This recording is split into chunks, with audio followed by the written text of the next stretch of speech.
This is the Let's Go Win podcast with your host, J.M. Ryerson.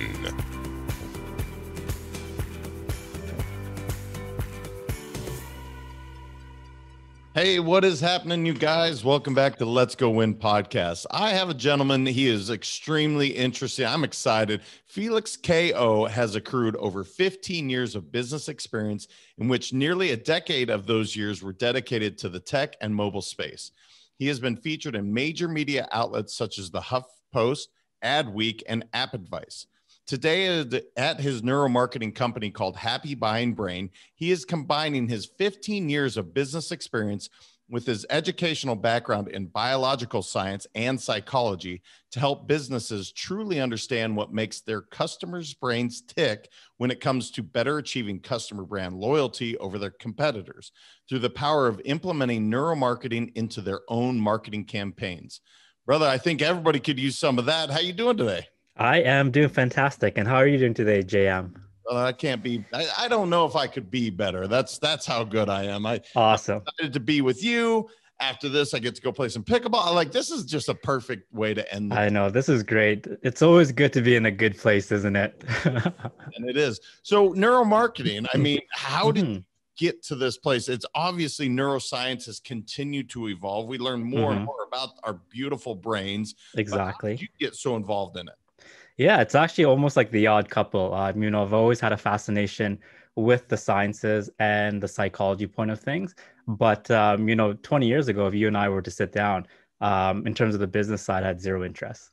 So it's almost like this nice marriage where you're walking down the street and then you meet someone unexpected and then you happen to get married to them later down the road.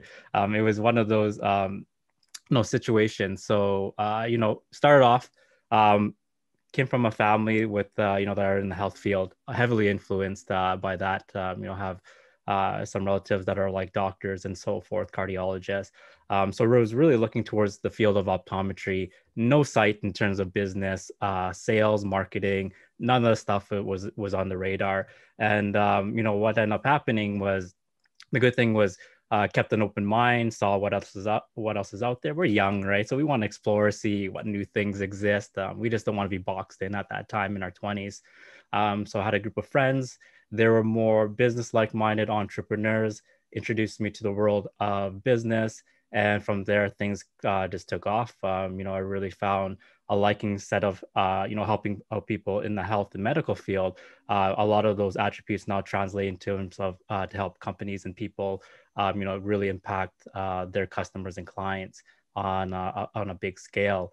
Got involved in more the like insurance, financial and investment sort of things. And then really, when I looked at the landscape, now when we saw how the dots connect was in early 2009, 2010s, mobile was just starting to take off. Everybody is familiar with the BlackBerry. I'm pretty sure you had one as well, JM.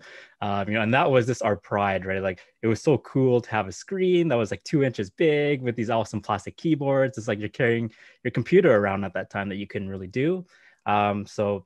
We just looked at where things were going. And of course, the iPhone came in, the Android. And it totally is revolutionary, everything in terms of our life, our work, entertainment, family life. So we saw huge potential there. So, a decade of our time was spent in that particular arena. We work with influencers that had 1 million plus followers. We built everything from games to social networks. And then it was just a fantastic time to be around. And so looking forward, because we're always forward thinking, we're looking at generally these cycles. They happen 10, 15 years, kind of like how the internet was a big thing in early 2000s. 2010s was mobile, and then present day is a lot of these big tech companies are putting their resources behind technologies such as virtual reality, machine learning, things like that. And a lot of these, the core of these innovation it actually stems from neuroscience. It's how our brains work, right? And our body respond to things. So what ends up happening when something becomes mainstream is that concept, which in this case is neuroscience, actually becomes familiarized and popularized and becomes mainstream as well. So we saw as a perfect opportunity to impact the sales and business world by applying these neuroscience principles so that we can help companies become a lot more effective of solving their business challenges. Well, especially in the tech space. I mean, that's one of the challenges. I think that if people they're like, is this good for my brain? They know more about my brain than I do. Right. The movie Social Dilemma, or the Netflix special, it even goes into that. I mean, so much of that is. So obviously there's a lot going on with our brains, and you guys knowing like, this is how the brain works. This is dopamine. This is like the things that juice us up and get us going. Yep. How do you keep it so ethically where it's like, we keep it cool? Like we want to know how the buyers tick, but we also make sure it's healthy. Can you talk about that a little bit? Yeah, absolutely. I think that's a great question. And just like any industry that's evolving, it's a work in progress. So there's several different factors to consider. And at the end of the day, neuromarketing or the neuroscience that goes into an industry, it's seen as just another tool, for example. So for example, JM, if I gave you a hammer, for example, would we say that that's a tool for manipulation, or is that a tool to actually help build things?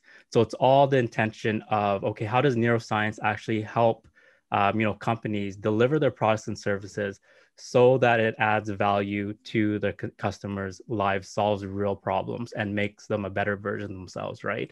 So, neuromarketing used in that sense is very, very powerful in the positive way that actually helps, society move forward in the way that it's meant to move forward, right? So there's, in terms of the variables to consider, the question is, how do you incorporate, as you mentioned, the advantages of neuroscience into the marketplace, right? So one thing to consider is, as a company or a business, right? So you're always looking to provide the best product and service to help solve the pain points, right? And if without leveraging this knowledge, for example, of understanding how the brain works, then in a sense, that company would be actually doing a disservice by providing, inferior products and services to actually help solve those pain points, right? So that's one situation to consider. On the consumer side is now they're looking for the best products and service. So is it fair to them to kind of get half-baked products, right? And then of course the marketplace goes, look, there's also a competitive side to it. So, how do we make sure that neuroscience is done in a way or integrated in a way where it still allows companies to, have that edge, but do in a way that is ethical at the same time? So you're really working this balance between, the companies, what the consumer expects, and the marketplace, and balancing, with, the privacies, the ethics, and the transparency, and protecting vulnerable populations at the same time, right? So there's this dance that's going on consistently to find that middle ground. But just as long as, let's say, the mission and the core values of the company is to actually utilize this information knowledge to help make the lives of their consumers better, then that's something that will be the differential factor between, the survivor of one company versus another in the marketplace. I think it's a great answer, and it's so true. If the why is pure, if the intent is to help, the hammer example is a great one. Like, can we destroy or can it construct? Truly, it could do both, and I think beautiful analogy. And it makes me happy to hear that in these boardrooms, you're talking about, look, we have this, it's going to enhance people's lives. And if we continue with that why, this is why it's so powerful. And so really a lot of times is the idea with neuromarketing literally to allow people to get out of their own way. Am I looking at that too simplistic? Or tell me more, like if I'm just pretend I don't know anything about the brain, because probably compared to you, I don't. But the brain is really complex. We're always learning, right? So it's one of those things that, every day you wake up and you're like, wow, no matter what your level of knowledge is, it's always something that will be, amazing and baffling at the same time, but truly extraordinary. Well, you chose two spaces, tech and the brain, the fastest thing in terms of growth that we have in the world today. Like converging technology, everything's coming together. The brain, we're learning. so much about the brain. So Yeah. you just must love to learn, brother. You know what? I think that's the one thing that makes being, this being human. We were born to learn. Like look at the progression of kids, for example. They have that natural curiosity to find out or to make sense of the world around them.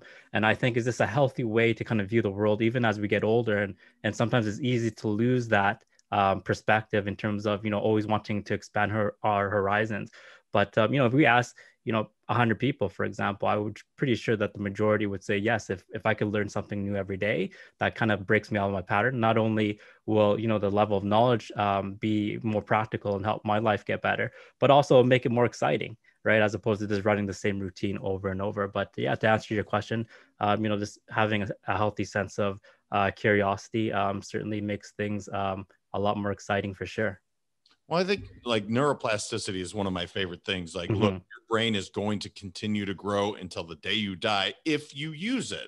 Is Correct. it fair to say our brain, because I don't get a lot of neuroscientists and people that know this, so I get to ask geeky questions, or excuse me, not geeky. I think they're awesome, but not everybody. Yeah. But is if we use our brain like a muscle, it does continue to grow. The synapses connect, and we can continue to increase our level of knowledge till the day we die. Is that fair to say? Yeah, absolutely. Like what there's always that famous saying, right? What fires together wires together. So those synapses, as you mentioned, or let's just call them highways, they become a lot more integrated.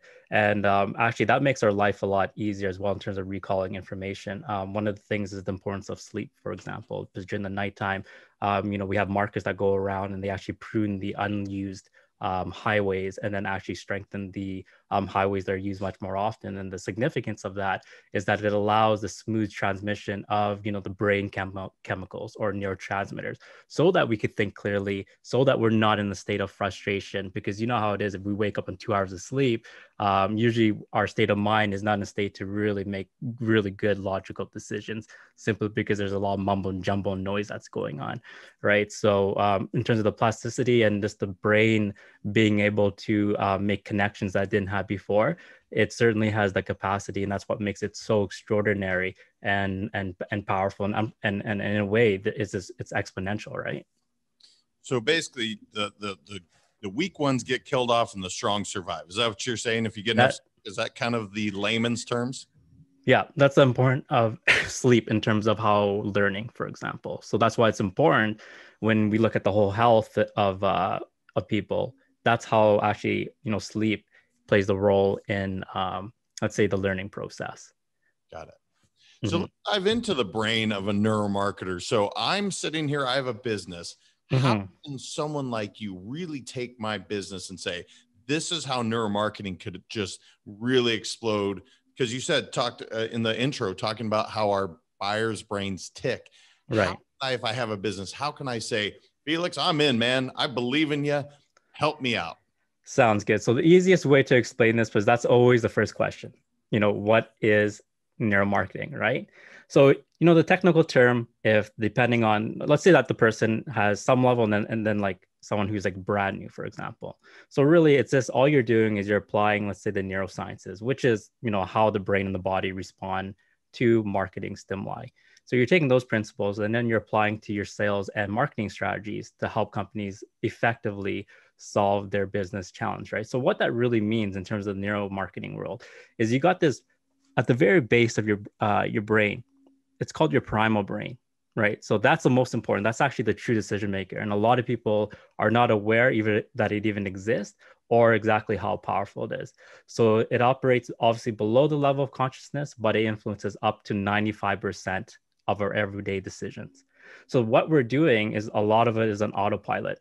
So a lot of those principles now and mechanisms are working behind the scenes, so to speak, in terms of impacting the buyer's decision to buy from someone like yourself, JM, versus another person, for example, right? So now is how do you craft your marketing, such as in your core brand messaging, so that it speaks to this part of the brain, right? So in order to do that, it's important to understand, first of all, how the brain is structured, and then how the brain or how information physically enters the brain. So a lot of people, if we ask them, how does the brain, if you're talking to another person, how does their brain receive that information? And the common answer is, on a logical level, I understand the rationality. It's logical.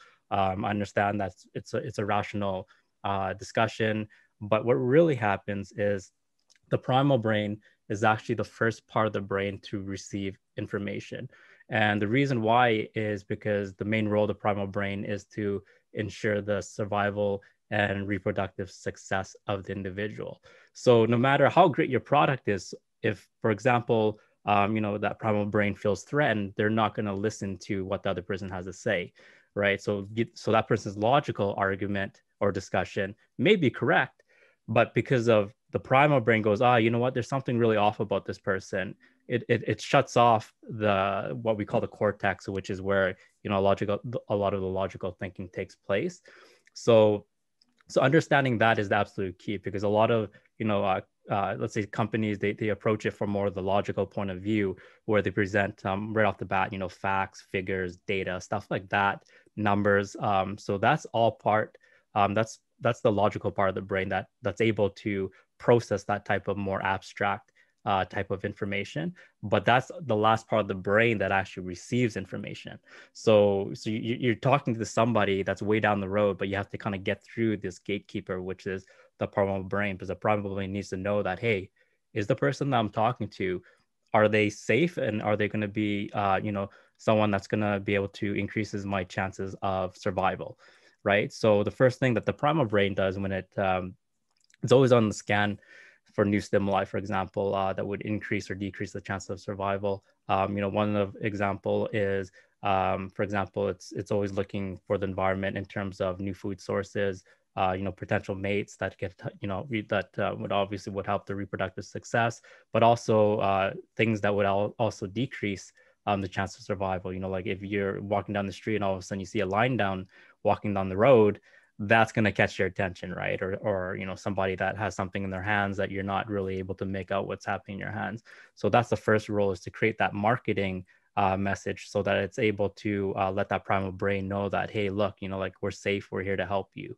And then what ends up happening, that once you kind of pass through that test, quote unquote, that the next part is that information gets passed to the midbrain.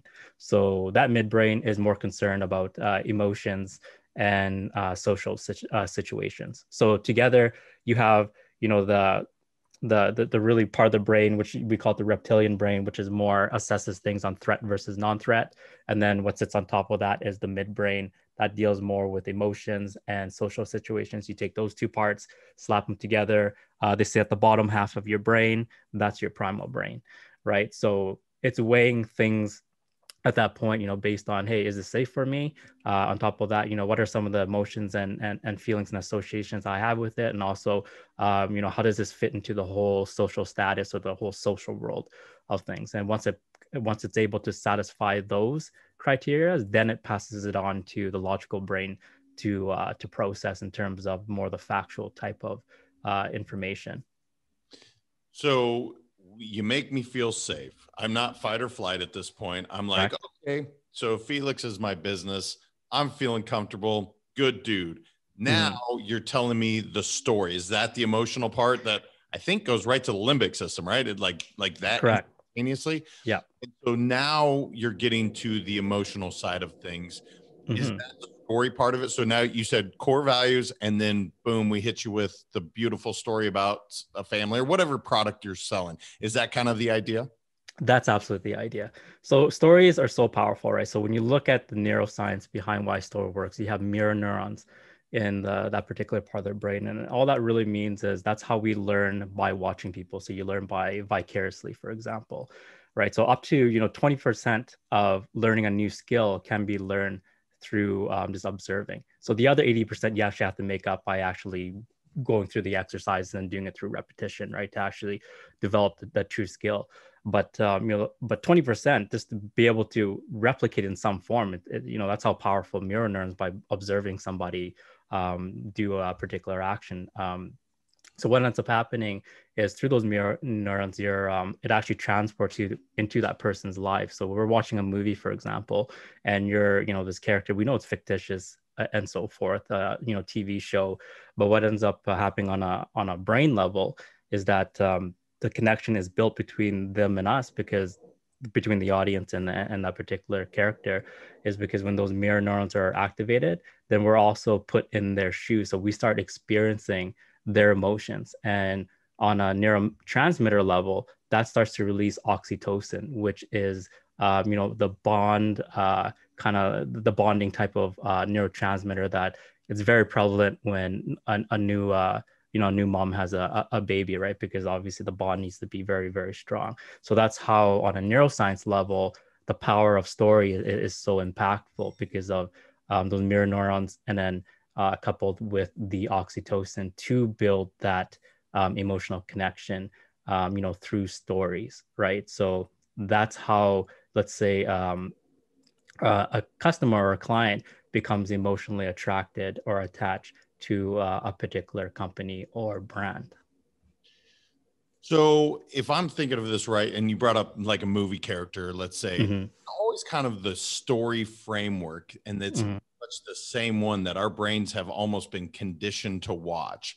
Is that to keep it simple so it's not so out there, so somebody can follow the story? Is that some advice for a business to listen to? Is like, hey, keep this thing simple, follow the story framework, whether it be Story Brand or some of the other ones out there. Yeah. Is that pretty seamless advice to keep your stuff pretty simple? Yeah, absolutely. I think simplicity is absolutely key. Like that's one of the things that the brain is geared for.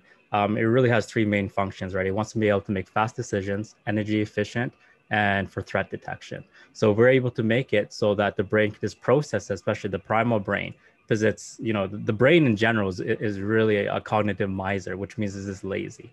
It only wants to deal with things when it absolutely needs to, and especially on a primal level, is this at the most primitive level, we're just looking for like food, for example, or shelter or stuff like that. So a lot of those guidance systems are also at play in the marketing world as well. So the moment we force the brain to burn calories to understand our products and service, that's a good way for the brain to shut off and go, look, this is too much work for me. I'm going to go watch, my favorite TV show instead.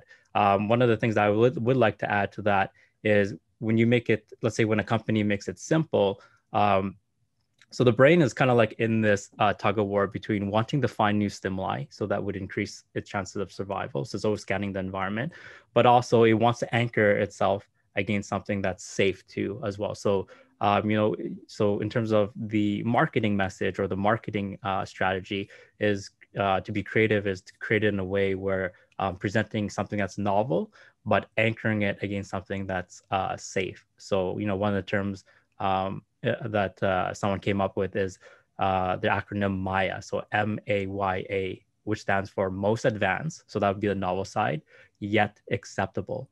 So that would be the safe.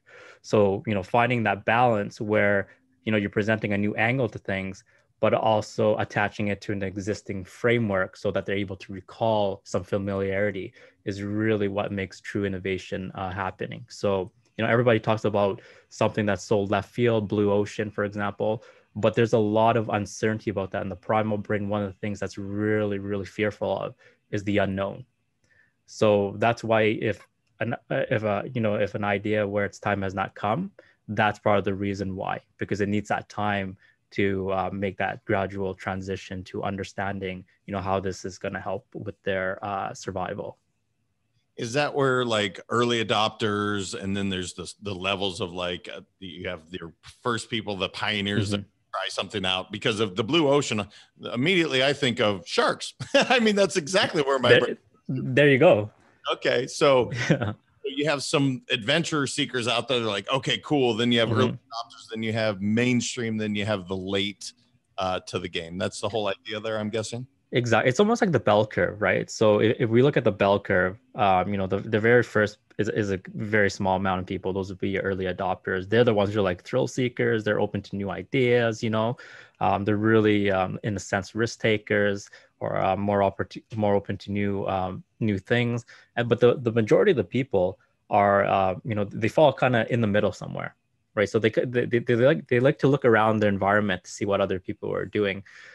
So once it's the segment of adoption actually grows, it starts to introduce a lot of the people that are quote unquote in the middle of that bell curve. And then of course you have the people who come in a little bit later, and they're like they make up the smaller fraction, right? So there's a lot of a lot of science and statistics and mathematics in terms of how products get adopted and so forth. But you're correct. When you think about blue ocean, the first thing that comes to your mind is sharks. Here we want to create a pink ocean, which is without sharks, right? But it's still something that's new.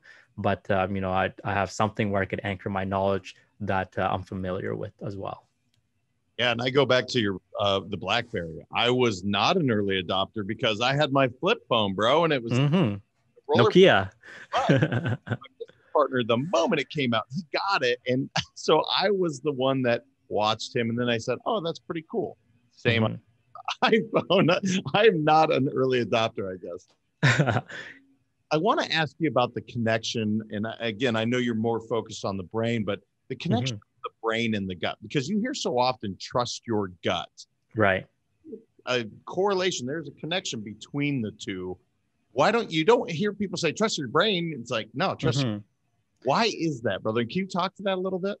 Yeah, I think it's because your primal brain is actually connected to a lot of the nerves that actually are connected to your gut. So they talk kind of like in synchronicity. That's why it's very important in terms of, let's say, a health reason. The health world talks about this a lot, is having a healthy gut biome. All that means is you have like healthy bacteria in your stomach, for example. Right. So that actually, there's research that shows that, having a healthy gut biome also affects your cognitive thinking as well, and also your mood. So, so our bodies and our minds, for example, they're almost existing in unison. And I think that is the point that a lot of, where there's a lot of misconception, because the mind is almost like an invisible type of field, right? Like a lot of people think the mind, there's no space to confine it. They understand that the brain produces the mind, but the mind itself can be anywhere, right? Because there's no physical entity to it.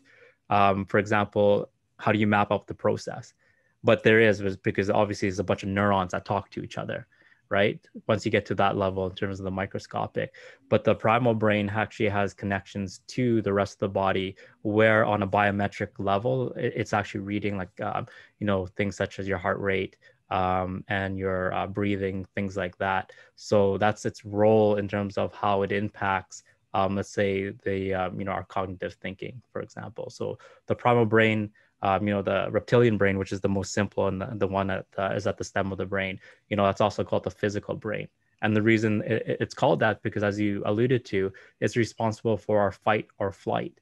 So, it's able to activate those physical attributes that it needs to get into action right away. So what ends up happening when somebody, the fight or flight system takes over, is that the resources and the blood flow actually leaves, a huge portion, it leaves our thinking brain and goes to our, primal brain, the rest of the body, so that we could put ourselves into that action mode and back in the ancestral days, or even today, and run away from, the lion that's chasing that person.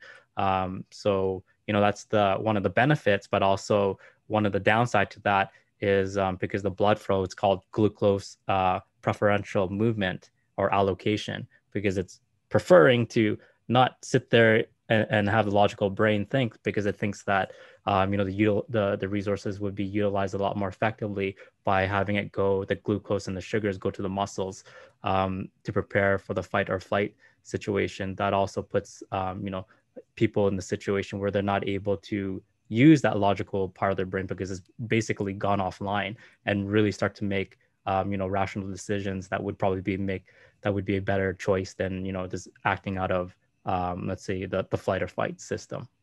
Got it. I want to talk as a consumer. So we go to the grocery store all the time. Right. Some things that maybe they're misnomers, maybe they're true, I don't know. But right.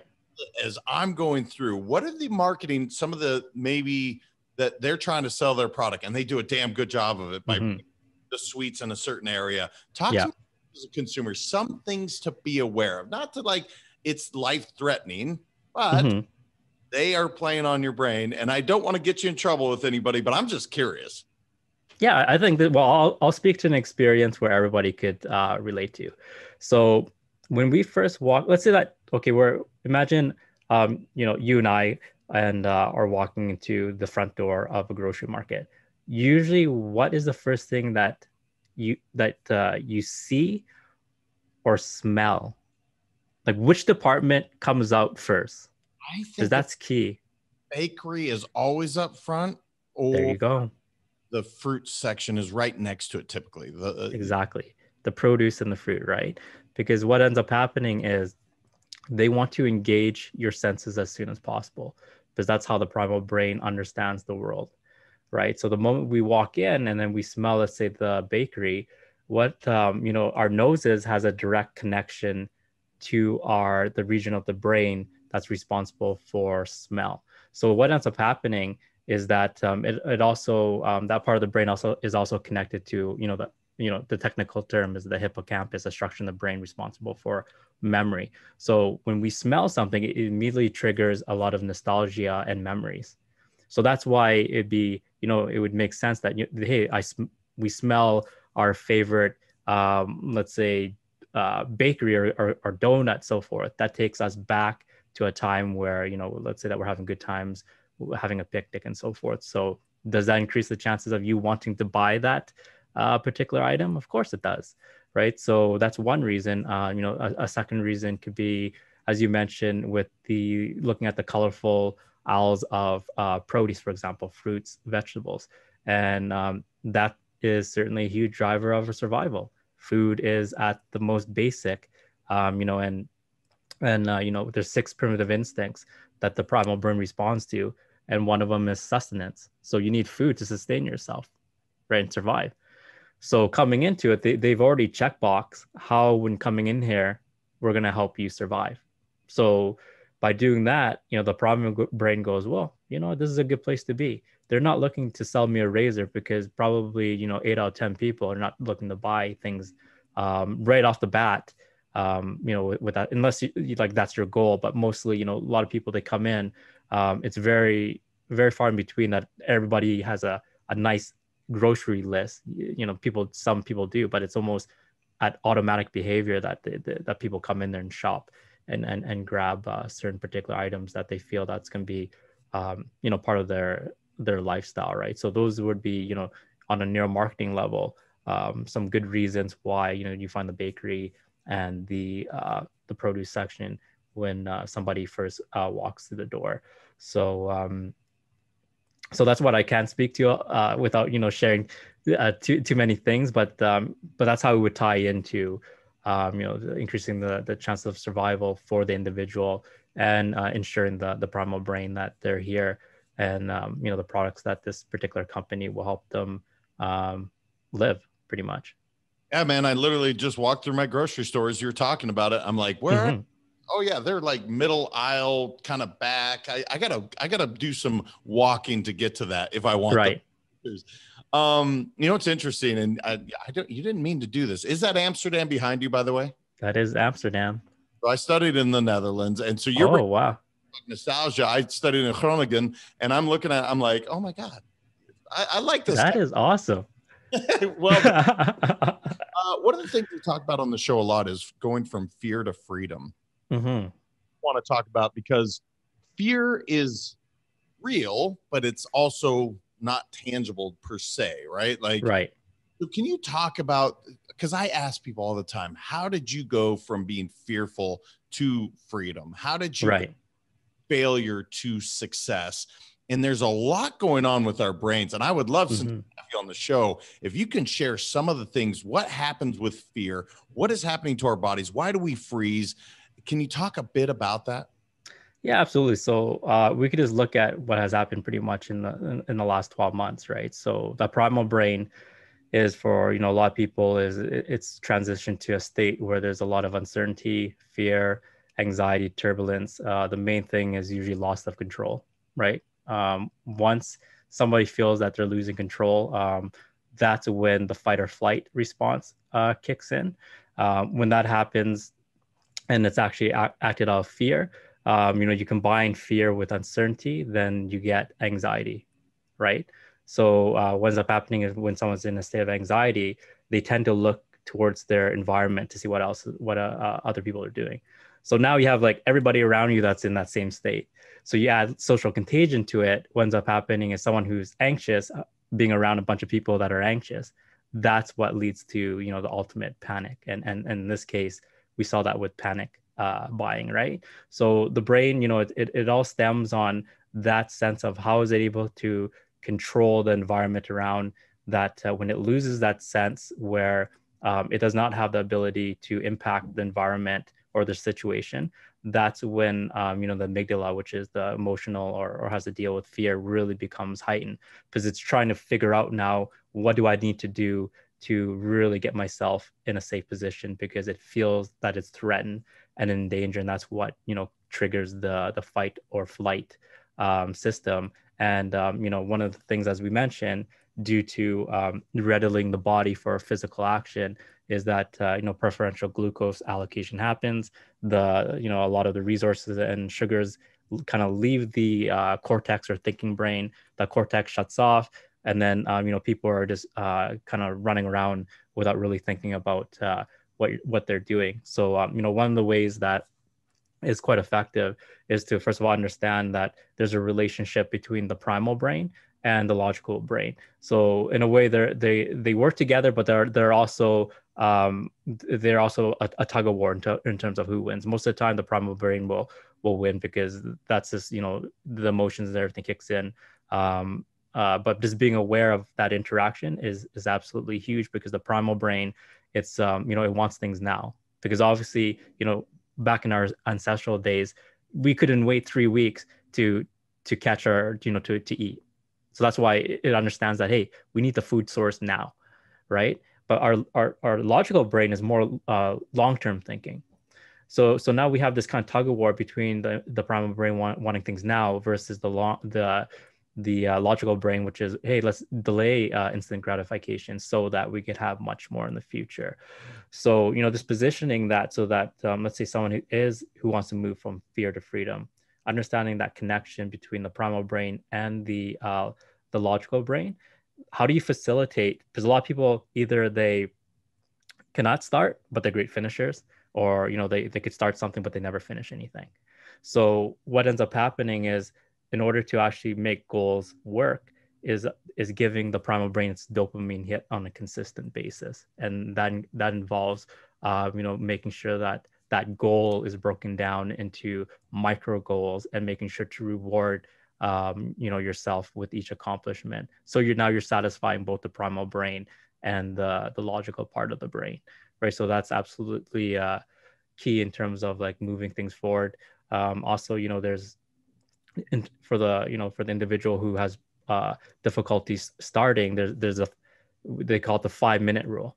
So it's like, you know, you like, someone may be totally uncertain about what the outcome may be, but the primal brain to really get it to go is to go, hey, look, 5 minutes, let's go do anything. Let's go do something related to it. So you're giving it now, the primal brain, that type of reinforcement and dopamine hit it needs to become motivated and stay motivated to continue that momentum, so that, you know, that momentum carries on to from 5 minutes to 10 minutes to an hour, or whatever it is of activity. So there's all these different types of strategies, if you want to say or call it that really helps bridge, you know, how we can make the primal brain and the logical brain work for us. Another good one is Mel Robbins. She's a best-selling author, and she writes the book, the 5-second rule, right? So that's really neat, because it either catapults you count, you know, 5, 4, 3, 2, 1 backwards. And the reason why you count it backwards is because that actually that takes a lot of cognitive thinking. So you're actually using your logical part of the brain, and, you know, either you're going to take action at that point, or, you know, your primal brain will be reactivated, and you know, the no actions taken. Another benefit of counting from you know, 5, 4, 3, 2, 1 backwards from 5 is it allows the blood flow to go from your primal brain back into your logical brain, and then that turns the logical brain online. So then so that the individual now could actually start rationalizing and thinking things from a logical point of view, as opposed to just acting out things impulsively, specifically if they're in a fearful state. So just being mindful about things like that are certainly true and actionable strategies that people could use in their everyday lives, whether it's in business or in relationships, to help make their lives better and create a better version of themselves. Man, you said so many cool things in that. So it's pretty amazing. It is remarkable. Mel Robbins figured this out somehow. There is a physiological and a psychological change by doing that. And you explained that, which is so cool. So 5-second rule, it is incredible for anybody that's just stuck. It is an amazing thing to do. But the other thing you said about breaking down goals is really that hit of dopamine, like you said. Right. So I want to make $1 million this year. That's a big freaking goal. Break that down to weekly, it's pretty sizable. Oh, okay, I hit that. Pat on the back. Good job. That's pretty amazing, man. I was going to ask you for books, just because whether somebody wants to know about neuromarketing, brain works, do you have some good suggestions? Because I think it's fascinating. If nothing else, I'm asking for myself. Some good books to read that you're like, man, or watch this, something that really helps explain why we think the way we think.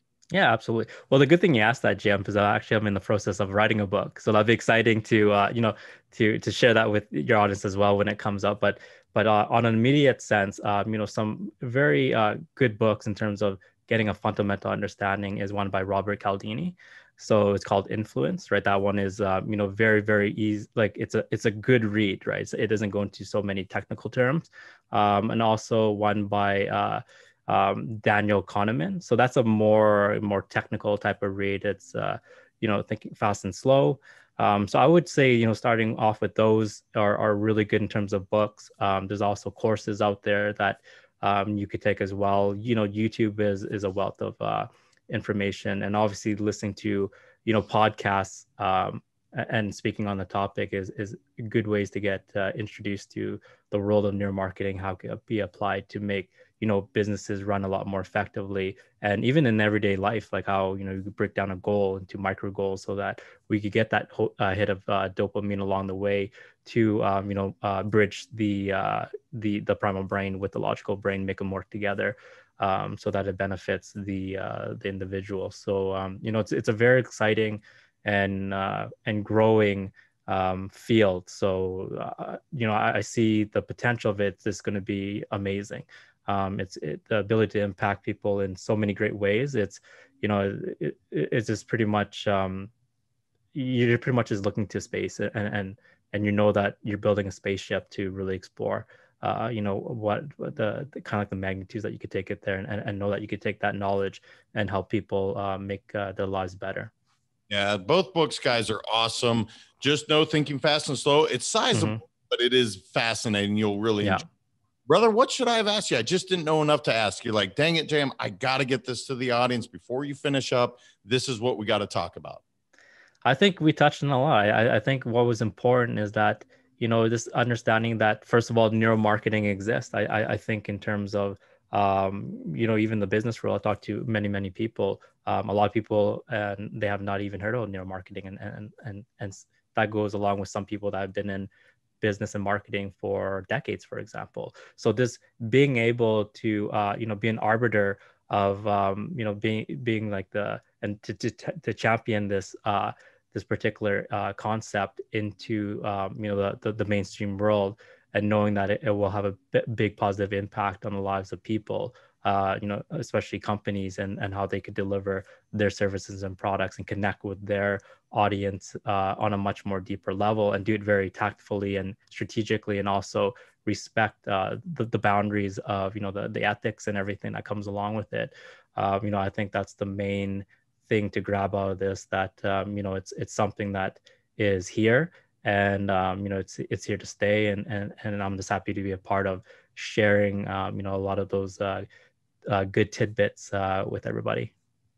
Brother, you're a wealth of knowledge. I could do this for hours. I literally have questions upon questions. Respect the audience. We'll make sure it's digestible. How can our listeners connect with you online, Felix? Yeah, so that's a great question, JM. So the number one thing is I'm active on LinkedIn. So just type in Felix Cao into the search box, and I'm more than happy to connect with people on there and have conversations. The second way is if people go to my website, happybuyingbrain.com. There's a blog.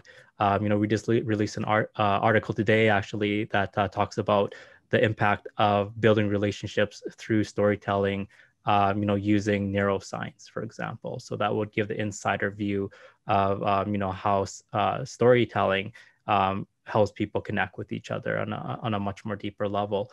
So subscribing to the blog is a great way to connect with myself and to learn more about neuromarketing as well. So I would say those are the two main ways to get connected. Awesome. Well, and then listen to your blog or listen to your podcast, JM. Yeah, there you go. Yeah. Man, I love it. Congrats on the new book. I can't wait to read it. It's going to be awesome. I love Thank you. You're bringing something that I'm truly fascinated by, which is our brain and why we tick. So thank you so much for being here, brother. It was a lot of fun. Thank you so much for having me on the show. It was an absolute pleasure. You guys go check it out. Happy Buying Brain. This guy is a wealth of knowledge. It's something that we all have. We don't know how it works, but he can give you some insight to it. In the interim, also go to Amazon. Check out Champions Daily Playbook. Guys, I put that together. A lot of what he's talking about to get you going. 5-Second Rule is incredible. Another great book. But I'll tell you what, this is a little more simple, just something you can use today. Go to Amazon. It's $10. I'll make sure to share that, JM. I'll make sure to share that too. Thank you, my brother. All right, you guys, until next week, continue transcending life. We'll talk to you then. Thank you so much for listening. If this content is delivering value to you, please make sure to subscribe, rate, and review us. That helps us build this community, and that is what we are all about. Building this community as big as we can, helping as many people as we can, and deliver as much value as possible. Be sure to head over to letsgowinpodcast.com for information on my coaching courses, and make sure to follow us on Facebook, Instagram, and LinkedIn at Let's Go Win 365. Let's go win and transcend in life. This is the Let's Go Win podcast with your host, J.M. Ryerson.